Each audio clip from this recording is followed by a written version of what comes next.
생명의 생가 이영훈 목사입니다. 오늘 말씀을 묵상하면서 부르고 싶은 찬송가가 하나 있었습니다. 주 없이 살 수 없네. 292장의 찬송이죠. 주 없이 살 수 없네 죄인의 구주여. 주 없이 살 수 없네 나 혼자는 못서리. 주 없이 살 수 없네 내 주는 아시나네. 주 없이 살 수 없네 세월이 흐르고.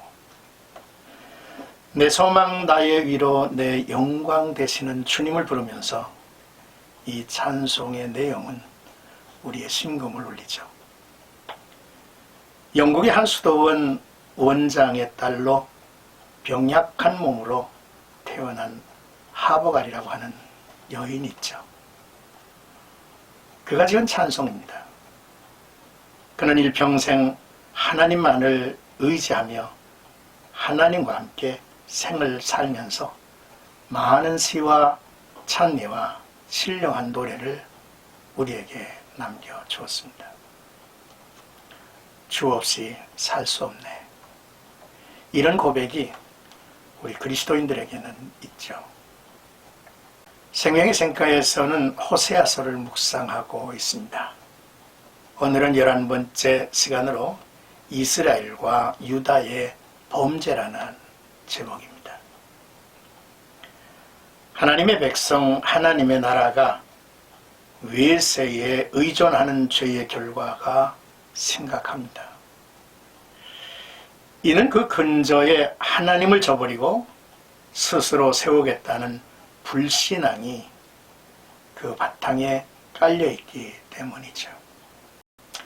먼저 8절에서 9절까지는 반드시 일어날 일을 보였다는 내용입니다. 이스라엘과 유다에 대한 하나님의 심판은 두 나라의 전쟁으로 시작되죠.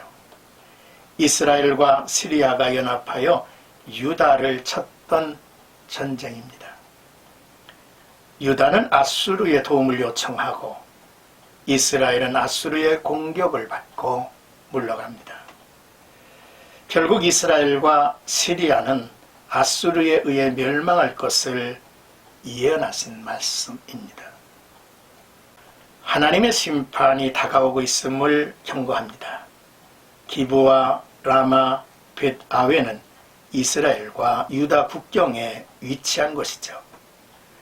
너희가 기브아에서 뿔라파를 불며 라마에서 라파를 불며 벳아웬에서 외치기를 베냐민아 네 뒤를 쫓는다 할지어다라고 했습니다.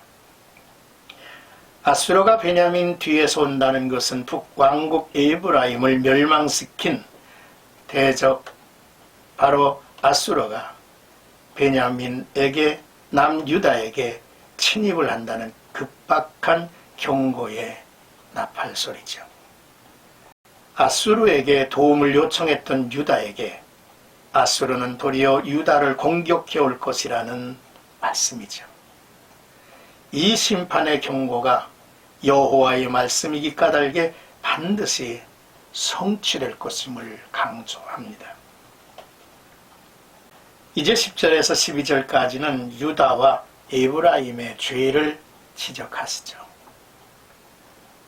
유다는 영토 확장을 위해서 침략도 주저하지 않았습니다. 유다의 범죄는 그들의 방백들이 지계표를 옮기는 자로 비유되고 있습니다. 모세율법에는 지계표를 옮기지 말 것과 지계표를 옮기는 자는 저주를 받을 것이라고 기록되어 있죠. 그것은 타인에게 속한 땅을 불법적으로 취하려는 도둑질과 같은 죄악이었기 때문입니다. 유다의 방백들이 행하였던 온갖 사회악을 암시하고 있는 내용이죠. 반면 에브라임은 사람의 명령 뒤따르기를 좋아했다 했습니다. 명령을 따른다는 것은 거짓되고 허탄한 신을 따른다는 뜻입니다. 에브라임은 하나님께서 싫어하시는 거짓 우상들 또는 거짓 교훈을 뒤쫓는 악행에 빠져 있습니다. 결국 호세아 선지자는 하나님의 심판으로 이방 민족에게 압제를 당하고 이스라엘은 멸망하게 될 운명이라는 예견을 하고 있는 것이죠.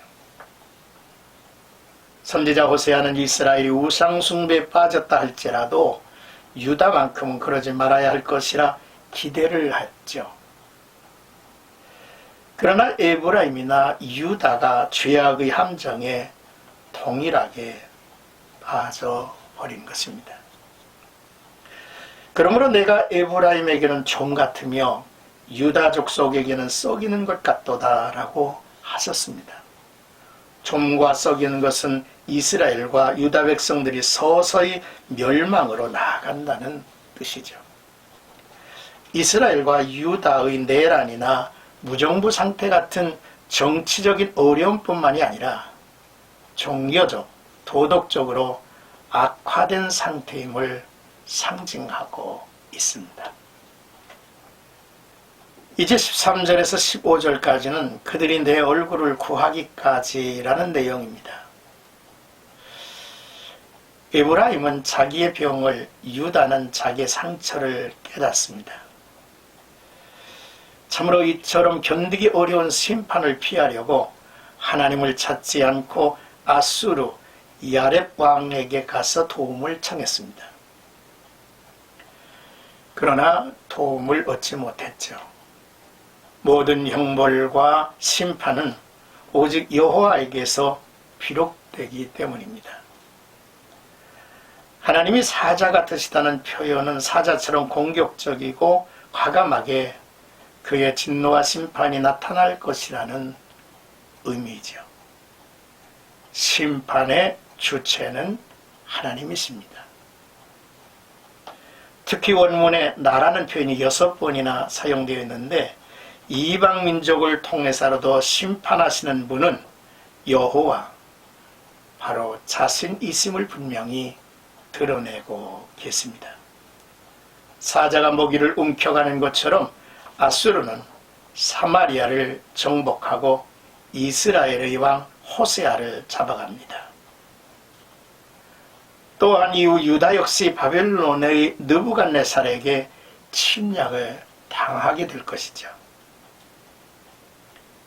그들이 죄를 뉘우치고 내 얼굴을 구하기까지 내가 내 곳으로 돌아가리라 말씀하셨습니다. 그들이 고난 받을 때에 나를 간절히 구하게 되리라 하셨습니다. 그렇습니다. 하나님께서는 이스라엘 백성을 심판하시고 하늘 보좌로 돌아가실 것입니다. 이것은 하나님의 긍휼과 자비를 이스라엘로부터 완전히 거두신다고 하는 뜻이기도 하죠. 그러나 하나님은 고난 중에 죄를 뉘우치고 하나님의 얼굴을 구하기까지 돌아가 기다리시는 분이라고 말씀합니다. 하나님의 은총을 다시 입는 유일한 방법은 죄를 회개하고 그의 얼굴을 간절히 구하는 것이어야만 합니다. 이스라엘의 멸망과 포로 생활의 고난의 역사, 이방 민족에 의한 압제는 그들로 하여금 하나님을 다시 찾게 하는 기회가 될 것입니다. 심판의 진정한 목적은 바로 이스라엘 백성의 치유에 있음을 알게 하십니다. 아골 골짜기로 소망의 문을 삼게 하시는 네가 하나님이시기 까닭이죠. 오늘도 우리가 하나님만을 신뢰하는 그 믿음의 기초에서 우리들의 삶을 견고하게 세워갔으면 좋겠습니다. 우리가 하나님 외에 다른 것을 의지한다는 것은 참으로 어리석은 일입니다. 믿음의 주여 온전케 하시는 주를 바라보면서 오늘도 주와 함께 동행하시고 승리하시는 나와 여러분들이 되기를 주의 이름으로 축복합니다.